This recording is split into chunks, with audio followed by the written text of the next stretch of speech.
Hello, Grats and Gits, and welcome to Happy Crumpin' Wargaming. I am pretty pumped to go through this one for you guys today because with all the WTC lists releasing, a lot of people are going to start looking at these lists and they're like, "Oh, these are what the pros are going to play, so they're the best style list," and it's just not really true.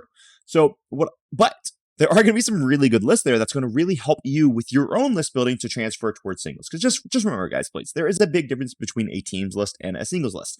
Sure, there is overlap, but if you see something like these amazing lists at the WTC that are going 20-0, 20-0, 20-0, 20-0, or just getting max points in every single round, that does not mean that list is going to work well in singles, because this is a teams tournament. So even though it's the highest level teams tournament in the world, and arguably just the highest level tournament in the world, well, it doesn't necessarily mean those lists work great in singles, because these people are being protected in pairings, meaning they're getting generally ideal pairings. So they're playing against the ideal armies, army compositions on the ideal maps. And that's how these people who are going to go like 7-0 at the WTC, all crippling wins, are going to be able to do it. That doesn't mean their lists are bad, but it does mean I just want you to have that caveat when you start translating. Anyway, there is one particular list that I really desperately want to go through.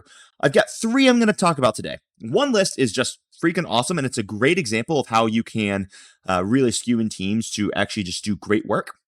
One list is freaking awesome, and it's a great skew, but the problem is it's just a bad list, and it's going to show you how you can skew too far and you can create a bad list. So I'm going to kind of give you that balance.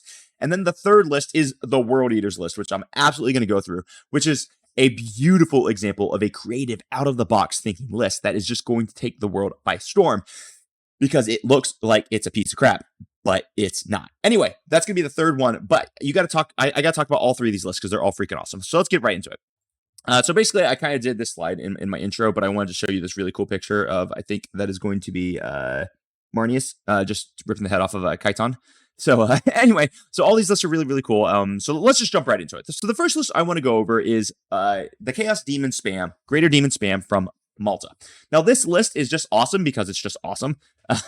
And I'm pretty certain that everyone who sees it is going to understand that it's a little too skewed, but it is pretty darn cool. Now, I'm going to explain what they're going for. So let's just introduce the list first. So the list is pretty dang simple, actually. You're going to have Bellicor. You're going to have two Bloodthirsters. They're both going to have Great Axes. One will have Orgath, King of Blades. You're going to have the Greater and Clean one with the 4-up enhancement, or the Fort Fiona Pain enhancement. You'll have Rodicus, Kairos, and a Lord of Change. So this list is, it's not good. It is a list that potentially could work in certain matchups on teams. The problem is that in Pariah Nexus, you have to do actions, and monsters can't do actions in Melee, and this list is literally 7 monsters. So it's going to be really, really challenging for this guy to ever score any points that aren't primary, and with an OC of 5 on all these models, they can't really out OC you on primary either. There's the exception of like the Rodicus Greater and Clean one combo that can do it. And while this list is super, super fun, it is a perfect example of when a skew can go too far. Because what this guy did, and listen, I'm not throwing shade, and honestly, I really hope this video ages well, and this guy just doesn't beat the shit out of me at the WTC, because I'm pairing into them, I think, round 3. So maybe I pair him and he just slaps me, and I'll make a new video apologizing, But just for like education's sake, what I want you guys to grasp here is this list is trying to solve a problem, or it's trying to create a stat check that just too many armies can answer, right? So for example, what can handle 7 Greater Demons? Sisters, a variety of Space Marines, Tau, Imperial Guard. Votan can absolutely do it. You've got so many armies that can say, "Oh, look at that stat check. Yeah, I can deal with that." And honestly, you can even have armies like GSC, which, by the way, there's no GSC at the WTC. But GSC, while they might not be able to kill these demons, they're going to out-OC them, and they're going to outscore them. And the demons won't be able to kill the units in time. It's just, this is Chaos Demons are in a good place. I think Chaos Demons are actually really, really good, and they are a good choice. But I'm of the mindset where what you're looking at is you're looking at 3, maybe 4 Greater Demons, and then you need the smaller demons to be doing actions, to be able to score your points, to be able to go through walls. This is just a perfect example of too much skew. Let's get on to the next list, which is also a very big skew, but it's a skew that works. I'm going to explain how it works before we get into my favorite list of the WTC. Anyway, so this is from France. It is the Black Templar Crusader spam list. It's from Olivier Weiss, and I think I probably pronounced that close to correct. If I didn't, sorry, bro. All right, so this is a exceptionally simplistic list that holy crap has some play. This list is going to be, honest, it's going to be 7 units, honestly, just like the Greater Demons list, but it does something very, very different. Now, the weaknesses that this list has is it will struggle to just score its secondary points. But that being said, the strength it has is your opponents will not score primary against it. So it is going to be, the core of it is going to be 5 20-man Crusader Blobs. And if you guys don't know what Crusader Blobs are, they're basically 20 models. 4 of them are going to have Power Fist, and then the rest will have Chain Swords. And those Chain Swords are all 5 attacks. So it is a lot. Now, it is in Righteous Crusaders. So he's going to be able to spend a CP to give that unit, say, lethals or sustained or whatever. So he has a Castellan with Tannhauser's Bones. The Castellan's basically just a lieutenant. The Tannhauser Bones, which is an amazing artifact, is going to give the Castellan half damage.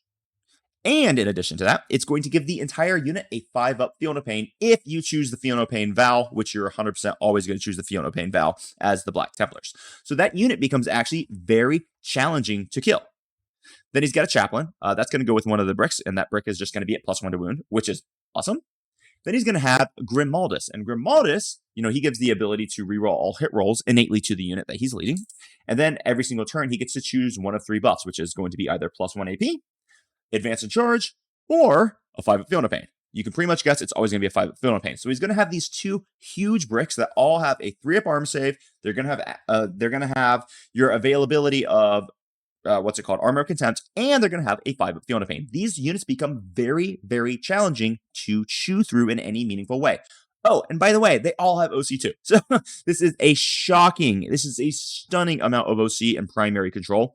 And it's going to be crazy at screening just because the blobs are so big. Your opponent's never going to be able to deep strike in any position that's super advantageous to them. Then he has Helbrecht, and Helbrecht is a complete monster.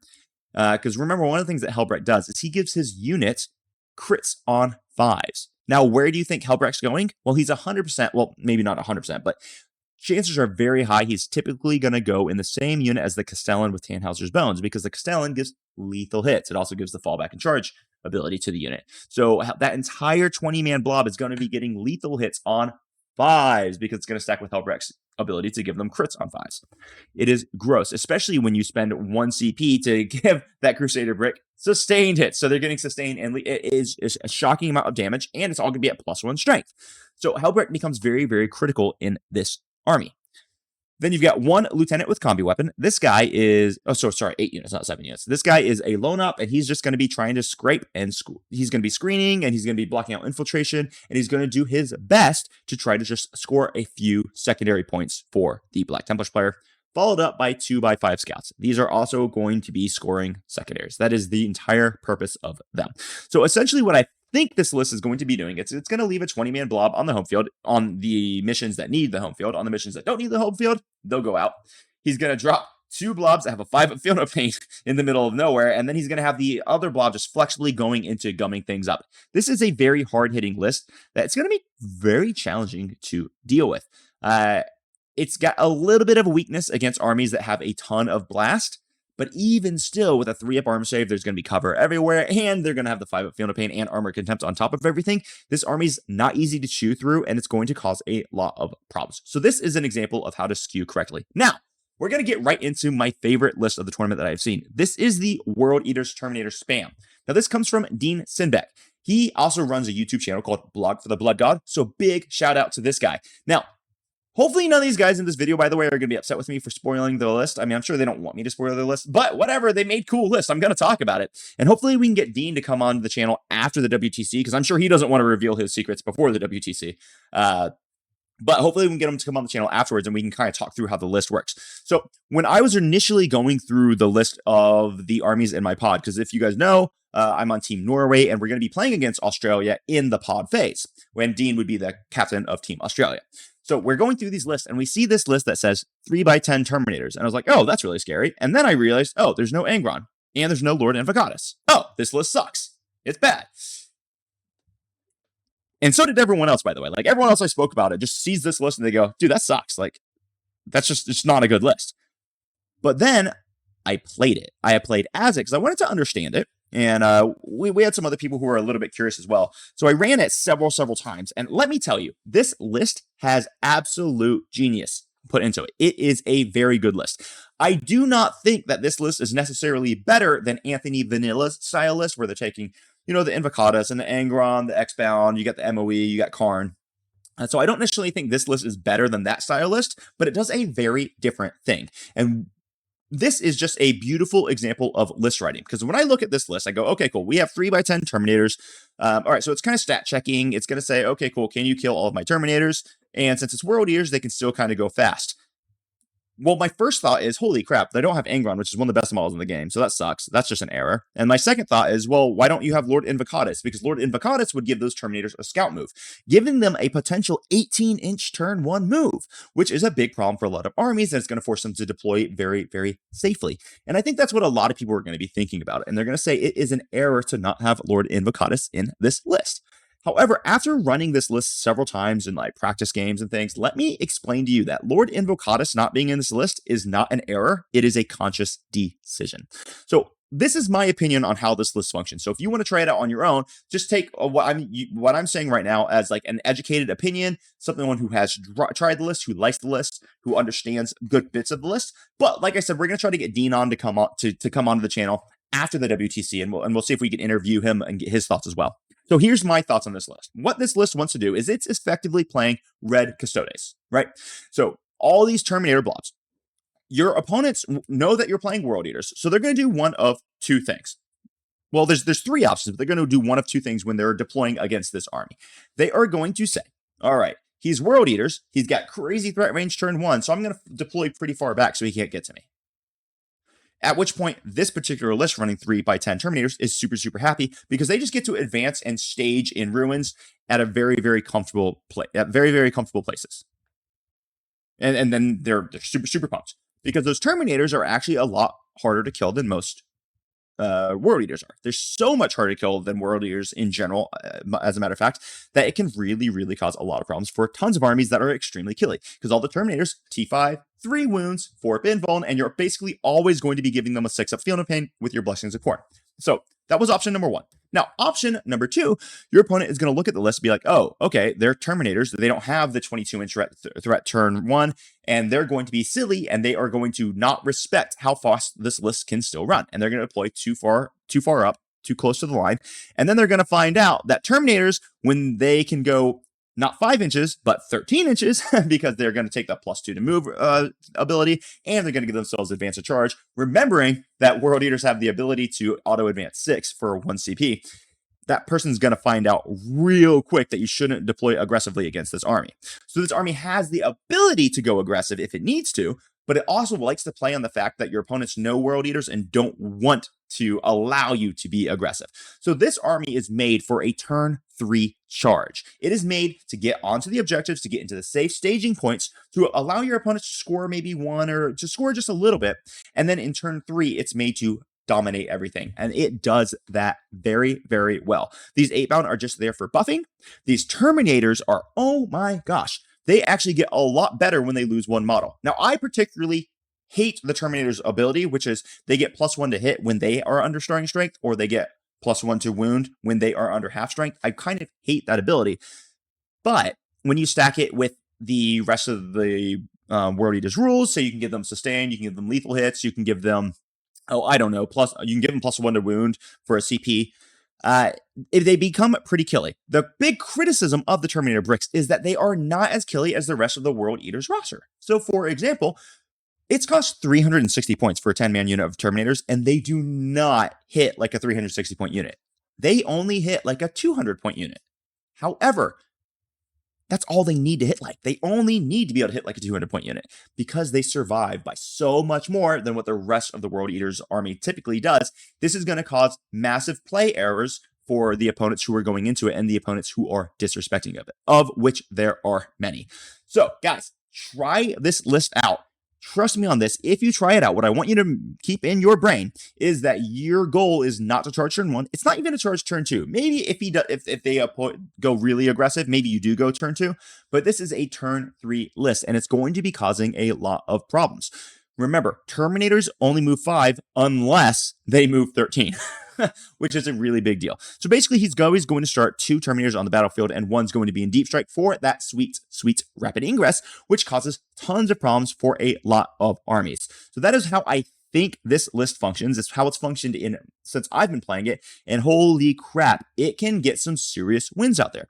Now, it doesn't typically win like by 50 points. It doesn't go like 100 to 50. It doesn't do things like that, but it's going to consistently be winning by 10, 15 points in matchups that their opponents are probably going to be thinking are draws or good for them. So it's going to screw up the enemy's matrices a ton, which is very, very valuable. So I know a lot of people are talking crap about this list. I just encourage you to think twice about your talking crap about it, because the list is actually much better than you think it is. It is a beautiful example of what you can do specifically in teams.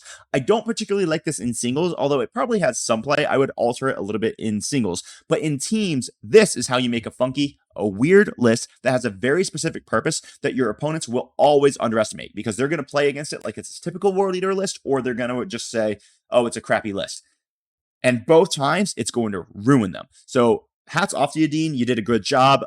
Hopefully you do a terrible job against us in the pod. But you did a good job on list building. I think it's really cool. And hopefully we can get you on the channel to kind of talk about it a little bit more later on. So guys, this is my thoughts on some of these lists on the WTC lists that have been popped out there. These are just 3 examples of things that have of really interesting lists that you as the viewer can learn from in your own list building examples. So if we're talking about something like Malta, yeah, okay, this thing is skewed, but it's a skew that doesn't work. Then we're looking at the France skew, which is all infantry, but it's a skew that can work. And then we're looking at a very creative, weird, off the cusp of list building that is super, super unique, that holy crap serves a very specific purpose. None of those armies actually would work in singles, by the way. You're going to have to alter them just a little bit. So just keep that in mind as you're looking at a bunch of these other WTC lists that look really interesting, fun, and cool. While they may be interesting, fun, and cool, and very strong, they're made specifically for teams. Anyway, guys, this is a really, really great World Eaters list. I think it's just an awesome example of how you can think off the wall. So use your own creativity to come up with new ideas. If you like Mauler Fiends, bro, throw a Mauler Fiend in there. It's not a bad unit. Just because other people aren't doing it doesn't mean it's not necessarily bad. Give these things some reps. Let me know what you think about it in the comments down below, and I will catch you next time on Happy Crumpin' Wargaming. Bye-bye.